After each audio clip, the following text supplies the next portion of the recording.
ANM ನ್ಯೂಸ್ಗೆ ಸ್ವಾಗತ. ಡೆಕ್ಕನ್ ಆಸ್ಪತ್ರೆಯಲ್ಲಿ 1 ತಿಂಗಳ ಕಾಲ ಮಕ್ಕಳ ತಜ್ಞರಿಂದ ಉಚಿತ ಸಂದರ್ಶನ. ಚಿಂತಾಮಣಿ ನಗರದ ಬೆಂಗಳೂರು ಜೋಡಿ ರಸ್ತೆಯ KSRTC ಬಸ್ ಡಿಪೋ ಮುಂಭಾಗದ ಅಶ್ವಿನಿ ಬಡಾವಣೆಯ ಡೆಕ್ಕನ್ ಆಸ್ಪತ್ರೆ ನಗರದ ಪ್ರತಿಷ್ಠಿತ ಆಸ್ಪತ್ರೆಯಾಗಿದ್ದು, ಸದರಿ ಆಸ್ಪತ್ರೆಯಲ್ಲಿ 2026 ಜನವರಿ 21ರಿಂದ ಫೆಬ್ರವರಿ 21ರವರೆಗೂ 1 ತಿಂಗಳ ಕಾಲ ಮಕ್ಕಳ ತಜ್ಞ ಡಾಕ್ಟರ್ ರಾಘವೇಂದ್ರ ವಿ ರವರಿಂದ ಉಚಿತ ಸಂದರ್ಶನವನ್ನು ಏರ್ಪಡಿಸಲಾಗಿದೆ. ಪ್ರತಿದಿನ ಬೆಳಗ್ಗೆ 10ರಿಂದ ಮಧ್ಯಾಹ್ನ 2 ಗಂಟೆವರೆಗೂ ಮತ್ತು ಸಂಜೆ 5ರಿಂದ ರಾತ್ರಿ 9 ಗಂಟೆವರೆಗೂ ಉಚಿತ ಸಂದರ್ಶನ ಏರ್ಪಡಿಸಲಾಗಿದೆ. ಹೆಚ್ಚಿನ ವಿವರಗಳಿಗೆ ಸಂಪರ್ಕಿಸಿ ಡೆಕ್ಕನ್ ಆಸ್ಪತ್ರೆ, KSRTC ಡಿಪೋ ಮುಂಭಾಗ, ಅಶ್ವಿನಿ ಬಡಾವಣೆ, ಚಿಂತಾಮಣಿ. ಮೊಬೈಲ್ ಸಂಖ್ಯೆ 9663398888 ಮತ್ತು 8548888688. ಒಂಥರ ವೈಕುಂಠ ಕೈಲಾಸದಲ್ಲಿ ಇರುವಂತ ಅನುಭವ ಆಗ್ತಾ ಇದೆ ನನಗೆ ಚಿಂತಾಮಣಿಯಲ್ಲಿ. ಇದು ನೋಡಿ, ಇಷ್ಟು ಒಳ್ಳೆಯ ಶಿಕ್ಷಣ ಸಂಸ್ಥೆಯನ್ನ ಇಲ್ಲಿ ಪ್ರಾರಂಭ ಮಾಡಿದಂತ ಸಂಸ್ಥೆಯ ಅಧ್ಯಕ್ಷರಾದ ಸವಿತಾ ಮೇಡಮ್ ಅವರಿಗೆ, ಆಮೇಲೆ ಧನುಷ್ ಅವರಿಗೆ, ಎಲ್ಲ ಆಡಳಿತ ಮಂಡಳಿಯ ಸದಸ್ಯರಿಗೆ ಮತ್ತು ಅವರ ಜೊತೆ ಸೇರಿಕೊಂಡು ಅವಿರತವಾಗಿ ದುಡಿಯುತ್ತಿರುವಂತಹ ಇಷ್ಟೊಂದು ಒಳ್ಳೆಯ ಶಿಕ್ಷಣ ಸಂಸ್ಥೆಯನ್ನ ಸರಿಯಾಗಿ ನಡೆಸ್ಕೊಂಡು ಹೋಗ್ಬೇಕಂದ್ರೆ ಅದು ವಾದ ತಾಳ ಎಲ್ಲ ಸರಿಯಾಗಿದ್ದರೇನೆ ಅದು ಸರಿಯಾಗಿ ನಡ್ಕೊಂಡು ಹೋಗೋದು. ಎಲ್ಲ ಶಿಕ್ಷಕ ವೃಂದಕ್ಕೂ ಮತ್ತು ಬೇರೆ ಶಿಕ್ಷಕರಷ್ಟೇ ಕೊಡುವಂತ ವ್ಯವಸ್ಥೆ ಆಗಿದೆ ಇಲ್ಲಿ. ಇದು ಬಹಳ ದೊಡ್ಡ ಕೆಲಸ, ಮಹತ್ ಕಾರ್ಯ. ನಾನೇನ್ ಹೇಳಕ್ ಇಷ್ಟಪಡ್ತೀನಂದ್ರೆ, ನಾವು ಯಾವ ಹಿನ್ನೆಲೆಯಿಂದ ಬಂದಿದ್ದೀವಿ ಅದು ಯಾವ ಲೆಕ್ಕಕ್ಕೆ ಬರಲ್ಲ. ಯಾವುದೇ ಆರ್ಥಿಕ ಹಿನ್ನೆಲೆ ಆಗಿರ್ಬೋದು, ಸಾಮಾಜಿಕ ಹಿನ್ನೆಲೆ ಆಗಿರ್ಬೋದು, ಏನೇ ಇದ್ರೂ ವಿದ್ಯಾರ್ಥಿಗಳು ಆತ್ಮವಿಶ್ವಾಸದಿಂದ, ತಮ್ಮಲ್ಲಿ ದೃಢ ನಂಬಿಕೆಯನ್ನು ಇಟ್ಟುಕೊಂಡು ಶ್ರದ್ಧೆಯಿಂದ, ಭಕ್ತಿಯಿಂದ ಓದಿದರೆ, ಆಮೇಲೆ ಓದುವುದಷ್ಟೇ ಅಲ್ಲ, ಓದ್ತಾನೆ ಸುತ್ತಮುತ್ತ ಏನ್ ನಡೀತಾ ಇದೆ ಅದನ್ನೆಲ್ಲನೂ ಒಂಥರ ಗ್ರಹಿಸ್ಬೇಕು. ಆ ಥರ ಮಾಡಿದರೆ ಅವರ ಜೀವನ ಸುಖಮಯವಾಗಿರುತ್ತೆ. ಆಮೇಲೆ ಬೇರೆ ಯಾರು ಅವರಷ್ಟು ಅದೃಷ್ಟಶಾಲಿ ಇಲ್ಲದೆ ಇರ್ಬೋದು, ಆದರೆ ಅವ್ರಿಗೂ ಪ್ರತಿಭೆ ಇರುತ್ತೆ.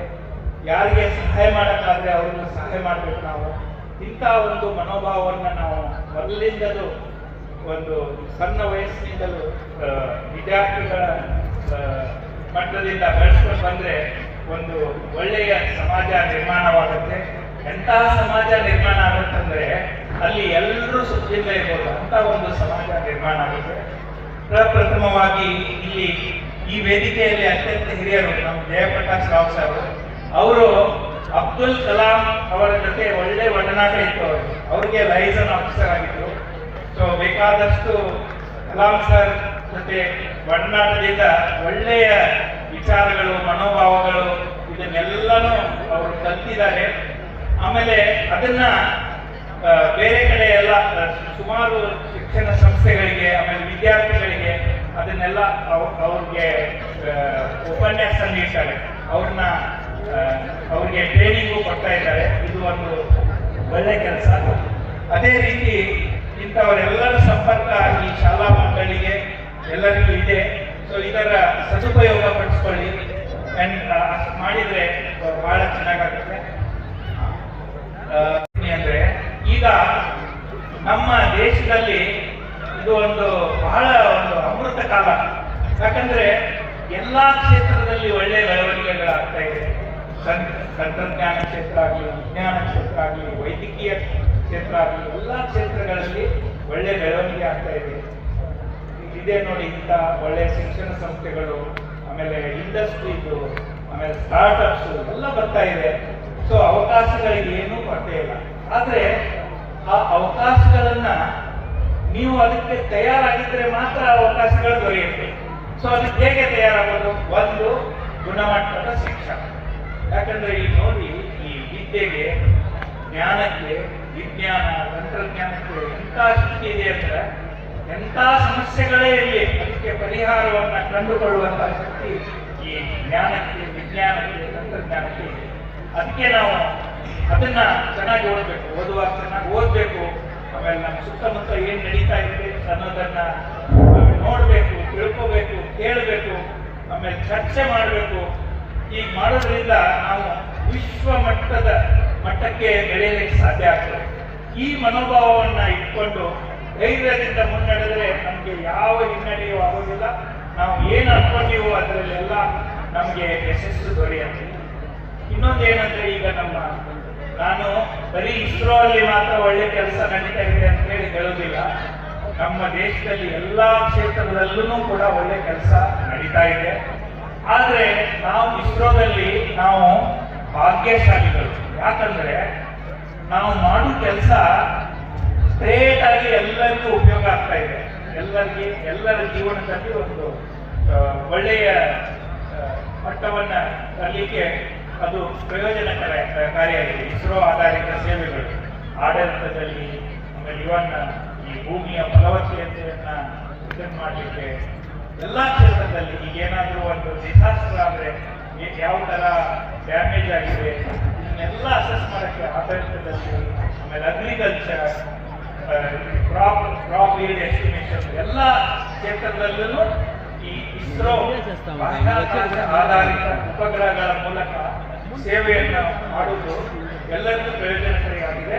ಅದರಿಂದ ಅದು ಎಲ್ಲರಿಗೂ ಕೂಡ ಅದರ ಜ್ಞಾನ ಮುಟ್ಟಿ ನಮ್ಮ ಬಗ್ಗೆ ಅವರಿಗೆ ಒಳ್ಳೆ ಅಭಿಪ್ರಾಯ ಇದೆ. ಅವರು ನಮ್ಮನ್ನ ಆಶೀರ್ವಾದ ಮಾಡ್ತಾ ಇದ್ದಾರೆ, ಪ್ರೋತ್ಸಾಹ ಕೊಡ್ತಾ ಇದ್ದಾರೆ. ಅದರಿಂದ ನಮಗೆ ಇನ್ನೂ ಹೆಚ್ಚಿನ ಹುರುಪು ಬರ್ತಾ ಇದೆ. ಅದರಿಂದ ನಾವು ಇನ್ನೂ ಒಳ್ಳೆ ಕೆಲಸ ಮಾಡ್ತಾ ಇದ್ದೀವಿ. ಅದರಿಂದ ನಾನು ಹೇಳ್ತಾ ಇದ್ದೀನಿ, ನಾವು ಇಸ್ರೋದಲ್ಲಿ ಇದ್ದವರು ಅಂತ ಹೇಳಿದ ಮೇಲೆ ಬೇರೆಯವರು ಮಾಡ್ತಾ ಇಲ್ಲ ಅಂತಂದ್ರೆ ಎಲ್ಲಾ ಕ್ಷೇತ್ರದಲ್ಲಿ ಒಳ್ಳೆ ಕೆಲಸ ನಡೀತಾ ಇದೆ. ಆಮೇಲೆ ಇನ್ನೊಂದು ಏನಂದ್ರೆ, ಈ ಬಾಹ್ಯಾಕಾಶ ಕ್ಷೇತ್ರದಲ್ಲಿ ಒಳ್ಳೆಯ ಕೆಲಸ ಅತಿ ಕಡಿಮೆ ಖರ್ಚಿನಲ್ಲಿ ಮಾಡಬೇಕಂದ್ರೆ ಎಲ್ಲಾ ಕ್ಷೇತ್ರದಲ್ಲಿ ಶ್ರೇಷ್ಠವಾದ ಸಾಧನೆ ಇರಬೇಕು. ಅದೆಲ್ಲ ಇದಕ್ಕೂ ಉಪಯೋಗಕ್ಕೆ ಬರ್ತದೆ. ಅದು ಹಾಗಾಗಲಿಲ್ಲ ಅಂದ್ರೆ ನಾವು ಈ ಕ್ಷೇತ್ರದಲ್ಲಿ ಕಡಿಮೆ ಖರ್ಚಿನಲ್ಲಿ ಸೂಕ್ತವಾದ ಸೇವೆಯನ್ನು ಒದಗಿಸಲಿಕ್ಕೆ ಸಾಧ್ಯ ಆಗೋದಿಲ್ಲ. ಕೆಲಸ ಮನೆಯಲ್ಲಿ ಎದು ಹೇಳ್ತಾರೆ ಮಕ್ಕಳಿಗೆ, ಓದು ಓದು ಓದು. ಪ್ರತಿ ಬಾರಿ ಮಕ್ಕಳಿಗೆ ಉಪದೇಶ ಕೊಡೋದ್ರಲ್ಲಿ ನಾವು ದಲಿತರಾಗಿರ್ತೇವೆ. ಶಾಲೆಗೆ ಬಂದರೆ ಶಿಕ್ಷಕರು ಹೇಳ್ತಾರೆ, ಲೆಕ್ಕದಲ್ಲಿ ಒಳ್ಳೆಯದೇ. ಆದರೆ ಸಂತೋಷದ ಕ್ಷಣಗಳಲ್ಲಿ ನಮ್ಮ ಭಾಷಣಗಳು ಎಷ್ಟು ಸೂಕ್ತ ಅನ್ನೋದು ನಾವು ಯೋಚನೆ ಮಾಡಬೇಕು. ಇಲ್ಲಿ ಪೋಷಕರೇ ಸೇರಿರುವ ಕಾರಣ ನನ್ನ ಮಾತುಗಳು ಇವೆಲ್ಲವೂ ಡಾಕ್ಟರ್ ಕಲಾಂ ಅವರ ವಿಚಾರಧಾರೆ ಮೇಲೆ ಆಧಾರಿತವಾಗಿದೆ ಅಂತ ಹೇಳ್ತಾ ಇದ್ದೀನಿ. ಯಾಕೆಂದ್ರೆ ಒಂದು ವಿಶ್ವಗುರು ಮಟ್ಟದ ಒಂದು ಭಾರತದ ಕನಸನ್ನು ಕಂಡವರು ಡಾಕ್ಟರ್ ಕಲಾಂ. ಭಾರತೀಯರು ಯಾರಿಗೂ ಕಡಿಮೆ ಇಲ್ಲ, ಭಾರತೀಯ ವಿಜ್ಞಾನಿಗಳು ಯಾರಿಗೂ ಕಡಿಮೆ ಇಲ್ಲ. ಭಾರತೀಯರಲ್ಲಿ ಎಲ್ಲರೂ ಈಗ ನೀವು ನೋಡಿದ್ರೆ ಅಮೆರಿಕದಲ್ಲಿರುವಂತಹ ಒಂದು ವಿಜ್ಞಾನ ಸಂಸ್ಥೆ ನಾಸದಲ್ಲಿ 35% ಜನ ವಿಜ್ಞಾನಿಗಳು ಭಾರತೀಯರಿದ್ದಾರೆ. ನೀವು ಬ್ರಿಟನ್ನ ಲಂಡನ್ನಿಗೆ ಹೋದ್ರೆ ಅತ್ಯುತ್ತಮ ಡಾಕ್ಟರ್ಗಳು ಭಾರತೀಯರು. ಸುಳ್ಳಿ ರಾಷ್ಟ್ರಗಳಲ್ಲಿ ಒಂದು ದಿನ ಕೂಡ ನಮ್ಮ ತಂತ್ರಜ್ಞಾನಗಳು ಇಲ್ಲದಿದ್ದರೆ ಒಂದು ದಿವಸ ನಡೆಯುವುದಿಲ್ಲ.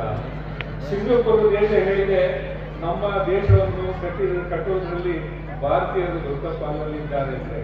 ಹೀಗೆ ಎಲ್ಲಿ ಹೋದರೂ ನೀವು ತಗೊಳ್ಳಿ, ತಂತ್ರಜ್ಞಾನ ಸಂಸ್ಥೆ ಸಾಫ್ಟ್ವೇರ್ ಇರ್ಬೋದು, ಇಂಟರ್ನ್ಯಾಷನಲ್ ಮಾನಿಟರಿ ಫಂಡ್ ಇರ್ಬೋದು, ಗೂಗಲ್, ಮೈಕ್ರೋಸಾಫ್ಟ್, ಎಲ್ಲಿ ಹೋದ್ರು ಅಲ್ಲಿಯ ಮುಖಂಡರು ಭಾರತೀಯರಿದ್ದಾರೆ ಅಂತ ಹೇಳಿದ್ರೆ, ಡಾಕ್ಟರ್ ಕಲಾಂ ಅವರು 30 ವರ್ಷಗಳ ಹಿಂದೆ ಏನ್ ಕನಸನ್ನು ಕಂಡಿದ್ದರು. ಈ ನಮ್ಮ ಭಾರತದ ದೇಶ ಒಂದು ದಿನ ಪ್ರಬುದ್ಧ ಮಾನವನ ರಾಷ್ಟ್ರವಾಗಿ ಜಗತ್ತಿಗೆ ಗುರುವಾಗುತ್ತದೆ ಎಂಬುದನ್ನು ಘಂಟಾಘೋಷವಾಗಿ ಹೇಳಿದ್ದು ಡಾಕ್ಟರ್ APJ ಅಬ್ದುಲ್ ಕಲಾಂ ಅವರು ಇಲ್ಲ ಇವರು. ಆದರೆ ಅವರ ಕನಸು ನನಸಾಗಿದೆ ಅಂತ ಕಾಣ್ತದೆ. ಯಾಕೆಂದ್ರೆ ನಮ್ಮ ಬಹುಶಃ ಸಂತೋಷದ ಉದ್ಘಾಟನೆಗಳು KPL ಮತ್ತು IPLಗೆ ಅಡಗಿದೆ. ಅವರು ಸಂತೋಷದಿಂದ ತಮ್ಮ ಯಶಸ್ಸನ್ನು ಹೇಳ್ಕೊಡುವಾಗ ಈ ದೇಶದಲ್ಲಿ ಎಷ್ಟು ಜನ ನಾವು ಚಪ್ಪಾಳೆ ತಟ್ಟಿದ್ದೇವೆ, ಎಷ್ಟು ಜನ ನಾವು ಟಿವಿ ಚಾನೆಲ್ಗಳನ್ನು ಆ ದಿವಸ ನೋಡಿದ್ದೇವೆ. ನಮ್ಮ ಪ್ರಧಾನಿ ನೋಡಿದ್ರೆ ಇವರು ಸಾಧನೆ ಮಾಡಿದಾಗ ಬೆಂಗಳೂರಿಗೆ ಓಡಿ ಬಂದು ಬೆನ್ನು ತಟ್ಟಿದ್ರು. ಅವರು ಸೋತಾಗ ಓಡಿ ಬಂದು ಇದು ನಿಮ್ಮ ಸೋಲಲ್ಲ, ಇದೆಲ್ಲ ಭಾರತೀಯರ ಜನರೆಲ್ಲ ಸೋಲು, ನಾವೆಲ್ಲ ನಮ್ಮ ಹೆಗಲಲ್ಲಿ ಇರಿಸಿಕೊಂಡು ವಿಜ್ಞಾನಿಗಳೇ ಛಲ ಸಾಧಿಸಿ ಮುಂದೆ ಹೋಗಿ ಮುಂದೆ ಒಂದು ದಿವಸ ನೀವು ಯಶಸ್ಸನ್ನು ಪಡಿತೀರಿ ಅಂತ ಹೇಳಿದ್ರು ಪ್ರಧಾನಿ ಮಾಡಿದ್ದಾರೆ ಆ ಕೆಲಸವನ್ನು.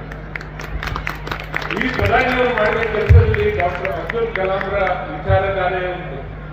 ಪ್ರಪ್ರಥಮವಾಗಿ ಅವರ ಉಪಗ್ರಹ ಉಡ್ಡಯನಾಗುವಾಗ ಇಡೀ ಜಗತ್ತೇ ನಮ್ಮನ್ನು ನೋಡ್ತಾ ಇತ್ತು. ನಮ್ಮ ವೈರಿಗಳು ಕೂಡ ಬಹಳ ನೋಡ್ತಾ ಇದ್ರು ನಮ್ಮನ್ನು. ಭಾರತಕ್ಕೆ ಉಪಗ್ರಹ ಅಥವಾ ನಮ್ಮ ರಕ್ಷಣಾ ಯೋಜನೆಗಳಲ್ಲಿ ಯಶಸ್ಸನ್ನು ಕಾಣುವುದು ಯಾರಿಗೂ ಬೇಡ. ಯಾಕೆ ಹೇಳಿದ್ರೆ ದುಡ್ಡು ಕೋಟಿಗಟ್ಟಲೆ ವರಮಾನ ತರುವಂತಹ ಡಾಲರ್ ಅನ್ನು ನಾವು ನಿರ್ಯಾತ ಇಂಪೋರ್ಟ್ ಮಾಡಿ ಇಂಪೋರ್ಟ್ಗೋಸ್ಕರ ಕಳಿಸ್ಕೊಡೋದಕ್ಕೆ ಖರ್ಚು ಮಾಡ್ತೇವಲ್ಲ. ಹಾಗಾಗಿ ಎಲ್ರಿಗೂ ಇದು ಯಾರು ಭಾರತ ಮೇಲೆ ಬರೋದು ಬೇಡ.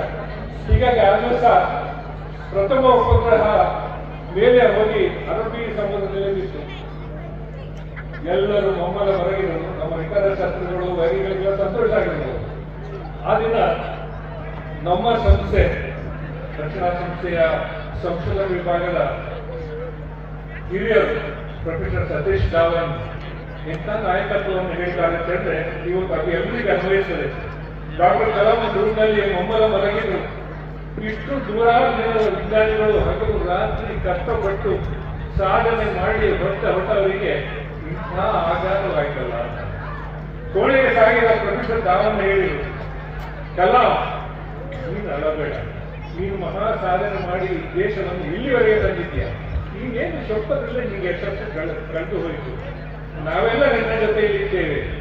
ಮತ್ತೊಮ್ಮೆ ನಿನ್ನ ಮೈಯನ್ನು ಕೊಡಲಿ. ನಿನ್ನ ತಂಡದೊಂದಿಗೆ ನೀನು ಈ ಕಾರ್ಯವನ್ನು ಸಾಧಿಸುತ್ತ ಮರುದಿವಸ ಪತ್ರಿಕಾ ಪ್ರತಿನಿಧಿಗಳಿಗೆ ಮಾತಾಡಲಿಕ್ಕಿತ್ತು. ನಿಜವಾಗಿ ಪ್ರೊಫೆಸರ್ ಡಾಕ್ಟರ್ ಕಲಾಂ ಅವರು ಮಾತಾಡಬೇಕಿತ್ತು. ಹೇಗೆ ನಮ್ಮ ಸ್ನೇಹಿತರು ಮಾತಾಡಿರಲ್ಲ ಇವತ್ತು. ಏನು ಸಂತೋಷದಿಂದ ಮಾತಾಡಿದ್ದಾರೆ ನೋಡಿ. ಅವರು ಸಂತೋಷದಿಂದ ತಮ್ಮ ಯಶಸ್ಸನ್ನು ಹೇಳ್ಕೊಡುವಾಗ ಈ ದೇಶದಲ್ಲಿ ಎಷ್ಟು ಜನ ನಾವು ಚಪ್ಪಾಳೆ ತಟ್ಟಿದ್ದೇವೆ, ಎಷ್ಟು ಜನ ನಾವು ಟಿವಿ ಚಾನೆಲ್ಗಳನ್ನು ಆ ದಿವಸ ನೋಡಿದ್ದೇವೆ. ನಮ್ಮ ಪ್ರಧಾನಿ ನೋಡಿದ್ರೆ ಇವರು ಸಾಧನೆ ಮಾಡಿದಾಗ ಬೆಂಗಳೂರಿಗೆ ಓಡಿ ಬಂದು ಬೆನ್ನು ತಟ್ಟಿದ್ರು. ಅವರು ಸೋತಾಗ ಓಡಿ ಬಂದು ಇದು ನಿಮ್ಮ ಸೋಲಲ್ಲ, ಇದೆಲ್ಲ ಭಾರತೀಯರ ಜನರೆಲ್ಲ ಸೋಲು.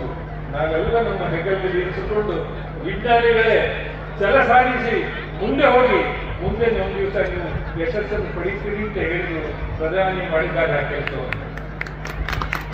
ಈ ಪ್ರಧಾನಿಯವರು ಮಾಡಿದ ಕೆಲಸದಲ್ಲಿ ಡಾಕ್ಟರ್ ಅಬ್ದುಲ್ ಕಲಾಂರ ವಿಚಾರಧಾರೆ ಉಂಟು. ಪ್ರಪ್ರಥಮವಾಗಿ ಅವರ ಉಪಗ್ರಹ ಉಡ್ಡಯನಾಗುವಾಗ ಇಡೀ ಜಗತ್ತೇ ನಮ್ಮನ್ನು ನೋಡ್ತಾ ಇತ್ತು.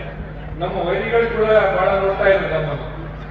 ಭಾರತಕ್ಕೆ ಉಪಗ್ರಹ ಅಥವಾ ನಮ್ಮ ರಕ್ಷಣಾ ಯೋಜನೆಗಳಲ್ಲಿ ಯಶಸ್ಸನ್ನು ಕಾಣುವುದು ಯಾರಿಗೂ ಬೇಡ.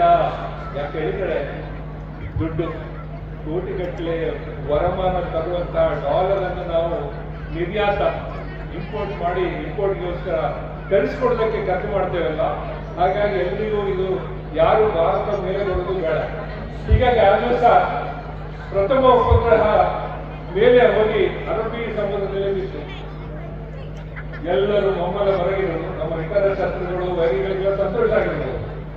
ಆ ದಿನ ನಮ್ಮ ಸಂಸ್ಥೆ ರಕ್ಷಣಾ ಸಂಸ್ಥೆಯ ಸಂಶೋಧನಾ ವಿಭಾಗದ ಹಿರಿಯರು ಪ್ರೊಫೆಸರ್ ಸತೀಶ್ ಧಾವನ್ ಎಂಥ ನಾಯಕತ್ವವನ್ನು ಹೇಳ್ತಾರೆ ಅಂತಂದ್ರೆ ಇವತ್ತು ಅದು ಎಲ್ರಿಗೂ ಅನ್ವಯಿಸ್ತದೆ. ಡಾಕ್ಟರ್ ಕಲಾಂ ದೂರಿನಲ್ಲಿ ಮಮ್ಮಲ ಮಲಗಿದ್ರು. ಇಷ್ಟು ನೂರಾರು ಜನರ ವಿಜ್ಞಾನಿಗಳು ಹಗಲು ರಾತ್ರಿ ಕಷ್ಟಪಟ್ಟು ಸಾಧನೆ ಮಾಡಿ ಹೊರಟವರಿಗೆ ಇಂಥ ಆಘಾತವಾಯ್ತಲ್ಲ.